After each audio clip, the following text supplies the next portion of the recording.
kita, teman-teman kita yang telah mendahului kita, mereka dijemput oleh malaikat Israil, cabut nyawanya untuk menghadap Allah Subhanahu wa taala. Seyogianya itu semua harus menjadi ibrah, harus menjadi pelajaran buat kita semua, yang mana bahwasannya kita tidak akan terus seperti ini.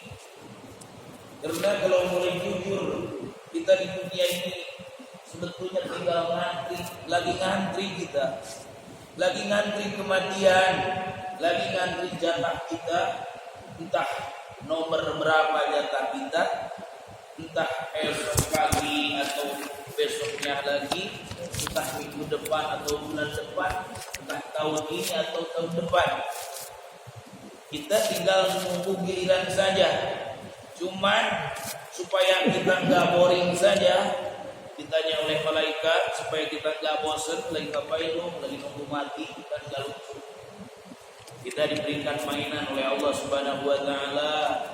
Nih lu punya bini, urusin. Nih lu punya anak, urusin. Nih lu punya harta, urusin. Nih lu punya rumah, urusin. Nih lu punya mobil, urusin. Itu semuanya mainan dari Allah Subhanahu wa taala, yang pada hakikatnya kita sedang mengantri kematian kita, kita sedang mengantri ajal kita yang akan datang menjemput kita.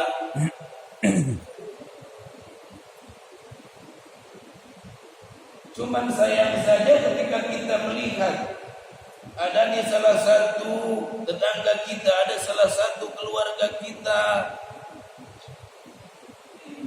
terjadi musibah yang namanya kematian, kita belum bisa sigap, belum bisa menyadari penuh bahwasannya kita akan seperti itu.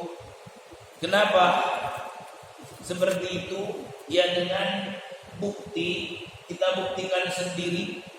Apakah setelah melihat kematian, apakah setelah melihat musibah-musibah yang begitu dahsyatnya, setelah melihat orang-orang dipanggil oleh Allah Subhanahu wa taala, kemudian kita semakin rajin mendekatkan diri kepada Allah atau tidak?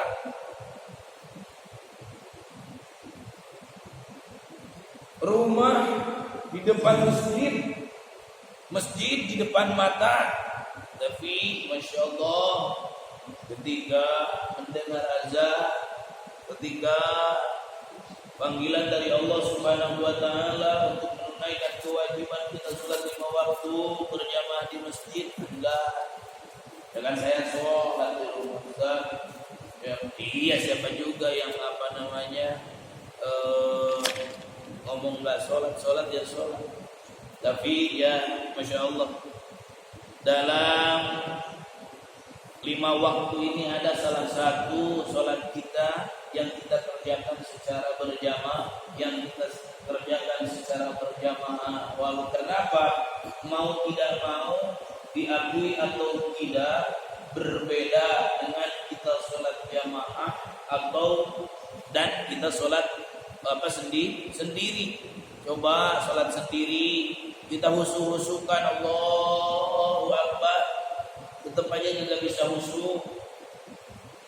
Tetapi ketika kita sholat berjamaah, karena memang itu sudah ada pakemnya, karena memang itu sudah ada sabdanya dari Nabi kita tercinta Nabi Muhammad Sallallahu Alaihi Wasallam, yang namanya sholat berjamaah, ya walaupun kita tidak khusyuk karena dilihat dari jamaahnya, kita saling tolong-menolong, kita saling menopang.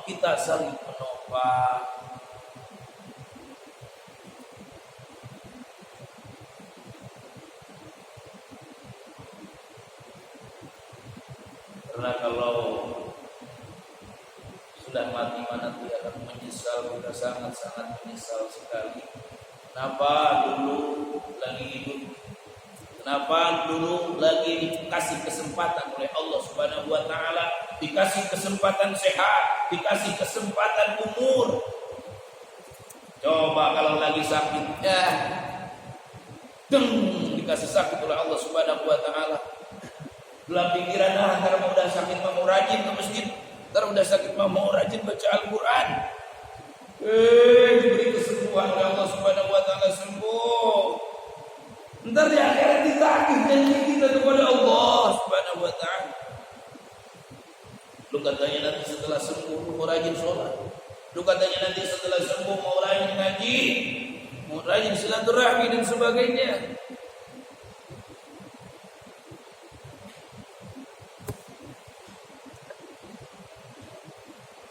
Jangankan ketika hidup, yang namanya kita sebagai manusia, mulai dari lahir sampai kita mati, semuanya kita saling membutuhkan. Kita butuh orang lain, kita butuh orang lain. Maka hidup jangan petakilan, jangan sombong, ya kan? Karena apa-apa juga pasti kita membutuhkan orang lain, pasti membutuhkan orang lain. Apalagi nanti ketika mati, Masya Allah, barakatuh. Kita butuh sama orang yang doain kita butuh sama orang yang, kalaupun memang itu kewajiban yang hidup, ya, kita butuh sama orang yang potong kita butuh sama orang yang membersihin kita, yang mandiin kita. Ayo, apakah kita mau bisa mandi sendiri? Apakah kita bisa masuk ke lubang kita sendiri ketika kita mati? Enggak. Semuanya dengan orang lain. Insyaallah hidup di alam dunia ini saling membahu, saling membantu, saling memaafkan, saling bertegur sapa, saling menopang, saling menolong di antara kita. Karena kalau bagaimanapun suatu saat orang yang kita benci, suatu saat orang yang tidak kita hargai, suatu saat orang yang mungkin kita tidak suka dengannya, nanti kita akan membutuhkannya. Nah begitu juga sholat berjamaah saling tolong menolong. Imam gak wusu, ada makmum wusu. Imam gak wusu, ada makmum wusu. Makmum gak wusu, imam wusu. Makmum dan imam gak wusu, semuanya dilihat dari safnya, dilihat dari jajarannya, lurus atau tidak. Masya Allah, pada kali itu sebagai salah satu daripada karunia Allah Subhanahu wa taala terhadap umat Muhammad sallallahu alaihi wa alihi wasallam, di mana kemuliaan ini tidak Allah berikan kepada umat-umat Nabi yang lain, sebagaimana dikatakan dalam kitab Syaraful Ummatil Muhammadiyah, keistimewaan dari Allah, kehormatan dari Allah yang Allah khususkan, yang Allah istimewakan untuk umat Muhammad. Salawat beriring salam semoga senantiasa tercurahkan kepada Nabi pilihan, Nabi tercinta, Nabi kita, Nabi Muhammad sallallahu alaihi wasallam. Mudah-mudahan kita semua nanti di hari kiamat, Masya Allah, didatengin oleh Rasulullah sehingga kita semua ditolong oleh Rasulullah sallallahu alaihi wasallam. Amin. Ya Allah ya Rabbal alamin. Kembali kepada kajian kita dan ta'lim kita di minggu kemarin masih menjelaskan tentang daripada aturan-aturan sholat berjamaah, di mana sholat berjamaah ini adalah rangkaian murabitu sholatul imam wal makmum, rangkaian sholat imam dan makmum. Jadi ada imam, ada makmum, itu disebut sholat berjamaah, itu disebut sholat jamaah. Kemudian kemarin sudah menjelaskan beberapa di antaranya sunat-sunat jamaah, syarat-syaratnya. Kemudian kemarin uzur daripada berjamaah, kita mendapatkan pahala berjamaah ketika kita sudah biasa berjamaah. Kemudian ketika mau pergi ke masjid, kebetulan ada uzur, hujan begitu besar atau kita sakit sehingga kita tidak bisa sholat berjamaah, maka itu dikatakan udur. Dan ketika kita sudah biasa menjalankan yang namanya sholat jamaah, kemudian ada udzur seperti itu, tetap kita dicatat oleh Allah Subhanahu wa taala mendapatkan pahala daripada berjamaah.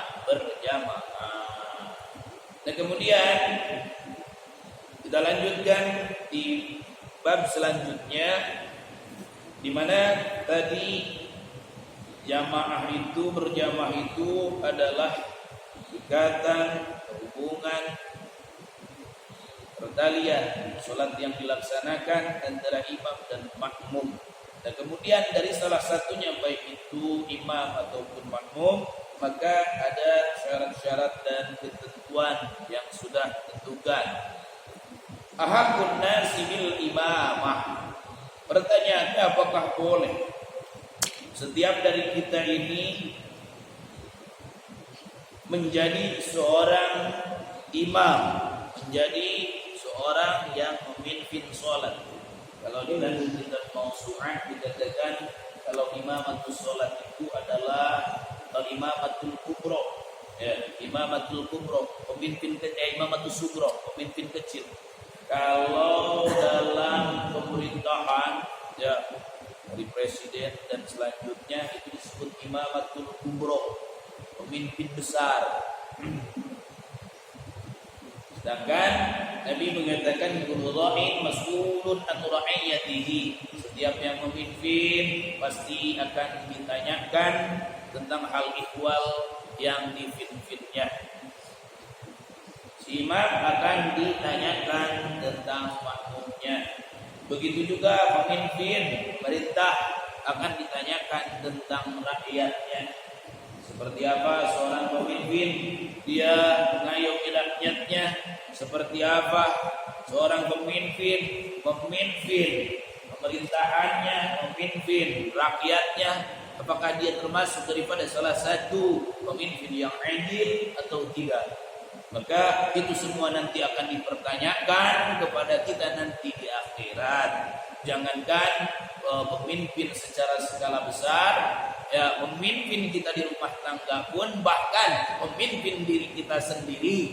Kita memimpin anggota tubuh kita memimpin mata kita memimpin telinga kita memimpin semua panca indera kita, anggota tubuh kita, semuanya akan diminta pertanggungjawaban satu persatu oleh Allah Subhanahu wa taala kepada kita sebagai pemimpinnya. Maka hati ingat-ingat ketika kita memimpin, sudahkah kita berbuat adil, sudahkah kita berbuat baik kepada yang kita pimpin. Ahamun nasi bil imamah, yang paling layak, yang paling berhak daripada seantero manusia ini bil imamati, dengan imam, menjadi seorang imam ketika dia sholat. Yang pertama adalah al-waliyu al-hakimu mutlaqan, yang paling utama pemerintah, ya. RW harusnya di sini, mesti di RW yang jadi imam sholat, ya. Tuh. Tapi nanti al-walinya yang seperti apa? Al-waliyul afqah. Jadi tidak cuma hanya sekedar pandai memerintah saja, tetapi al-waliyul afqah, seorang wali, seorang pemerintah al-afqah, di mana dia paham, di mana dia faqih, di mana dia mengerti tentang ilmu agama. Nah, itu yang pertama. Ternyata kan seorang pemerintah tuh lebih berhak dia menjadi seorang imam. Dalam imam sholat pun, ya kan? Dalam imam sholat pun dia lebih berhak. Yang penting dia faham. Ya, kalau cuma bacanya laka-laka wa ta'ila bilah, ya gitu mengapa yang diinginkan, ya kan? La haula aja enggak bisa. Sumasakinul baiti illa ta'ira baiti fa innahu ahaqqu min musta'irihi wa kadzalika fa huwa ahaqqu min indihi ghairi mukatabi. Imamatul masjidi wa ghairi, yang menjadi imam masjid. Al-ula yang lebih utama, al-imamur ratib, imam yang sudah biasa, alladhi min kibalil hakim, yang datangnya dari seorang pemerintah. Itu. Kemudian yang kedua siapa? Summal afqah, kemudian orang-orang yang paling mengerti. Jika di kampung itu ada seorang yang paling mengerti tentang ilmu agama, orang yang paling mengerti tentang ilmu sholat, maka dia yang berhak untuk menjadi seorang imam. Kenapa? Karena nanti ada makruh ya. Seseorang dimakruhkan menjadi imam. Artinya kalau yang namanya makruh itu kurang disuka, ya kan begitu. Kenapa? Harus yang afqah, harus yang mengerti Di dalam ilmu agama. Kenapa? Karena selain dia harus menguasai ilmu sholat, rukun-rukun sholat, syarat sholat, sunnah sholat semuanya, ya kan, bahkan sampai sunnah-sunnahnya yang harus dia lakukan seperti apa yang dicontohkan oleh Rasulullah Shallallahu Alaihi Wasallam. Seperti begini, maya manuul imam qabla bidayati sholat, apa saja yang dia harus dilakukan imam sebelum imam memulai sholat. Tidak arada imam as-salata yadinu lil mu'adzini ayyuqimaha fa inna bilalan kana yastaqim nabiyya sallallahu alaihi wasallam wa yusanu lil imam ayyaquma li salatihi ayyuqalu hayya 'alal falah aw hina qauli mu'adzin qad qamatis shalah. Apabila seorang imam hendak melaksanakan salat, apabila seorang imam hendak mulai memimpin salat, maka ya'dzinu lil muadzin, seharusnya imam yang menunjuk orang yang azan, kata imam qomat, begitu ya. Hai muadzin qomat, gitu nih, seharusnya begitu. Baik, kita kan udah ditentuin nama itu. Makanya kalau itu udah niat orang udah pada garap lirik semua, ya kan? Udah ini nih, udah lewat waktu. Akhirnya udah komat main jorok-jorokan. Iya. Ayo jadi imam. Begitu. Lihat dulu, padahal tunggu dulu sebentar. Emang mau kemana sih? Ya kan? Tunggu dulu sebentar. Hati-hati di antara kita. Ada yang lebih mumpuni di antara kita, ada yang lebih ngerti, lebih paham di antara kita masalah ilmu agama. Ya udah, itu. Jadi seharusnya seorang imam yang menunjuk orang yang azan untuk qomat. Baik muadzin, qomat. Gitu. Sebenarnya seperti itu. Kenapa? Fa inna bilalan karena yasta'inu Nabi sallallahu alaihi wasallam iqamah. Karena sesungguhnya Nabi meminta izin kepada Bilal untuk melantunkan qomat. Wahai Bilal, qomat. Begitu kata Nabi.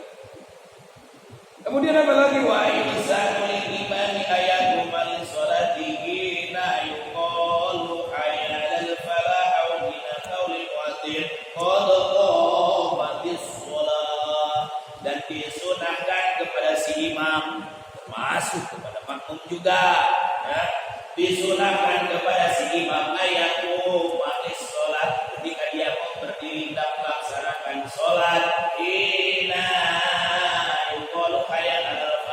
ketika si muadzin sudah mengucapkan hayya 'alal falah atau ila qaulil muadzin qad qamatis shalah, atau ketika si muadzin sudah mengucapkan qad qamatis shalah. Qad qamatis shalah, qad qamatis shalah. Si imam baru berdiri, si imam baru berdiri. Ini belum qomat, belum apa. Si imam udah maju saja ke depan. Itu kan itu artinya apa? Artinya itu nggak tahu, gitu. Sedangkan wayusanu di sini disunahkan lil imami kepada si imam.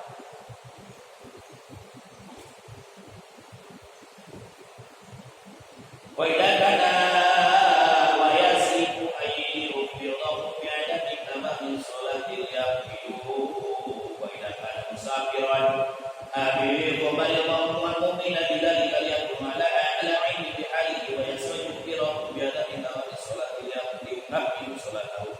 Adapun ketika seorang imam kita lagi dalam perjalanan, maka sebelum melaksanakan sholat, takut apa? Takut di belakang kita ada yang ikut sholat dengan kita. Mohon maaf, saya sedang dalam perjalanan, maka sholat saya jamaah atau qasar. Itu ngomong dulu. Kenapa? Karena ditakutkan ada pribumi misalkan daerah itu ikut berjamaah dengan kita, sedangkan kita lagi musafir, sholat kita jamaah atau qasar gitu. Maka ngomong dulu tuh, kalau kita lagi musafir maka kita menjadi imam. Mohon maaf, saya lagi musafir, ya kan? Mungkin sholat saya jamaah, gitu. Mungkin sholat saya qasar.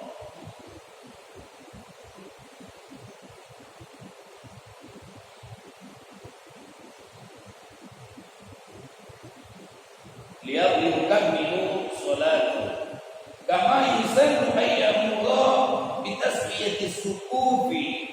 Nah, kemudian apalagi disunatkan bagi si imam ayat murah bitasmiyati sukuf. Si imam harus teriak-teriak tasmiyatu sawu sukufakum, luruskan barisan kalian, luruskan saf kalian, luruskan safnya, luruskan safnya. Yakin begitu sunnah itu. Kemudian apa lagi? Wa ayal tafita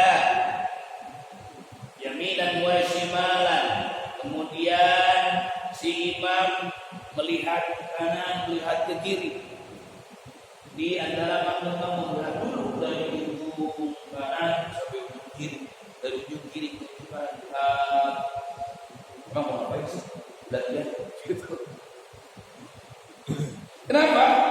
5 rawa Muhammad bin Muslim. Karena ada satu hadis yang telah diriwayatkan oleh Muhammad bin Muslim. Qala sallaitu ila janibi Anas bin Malik yawman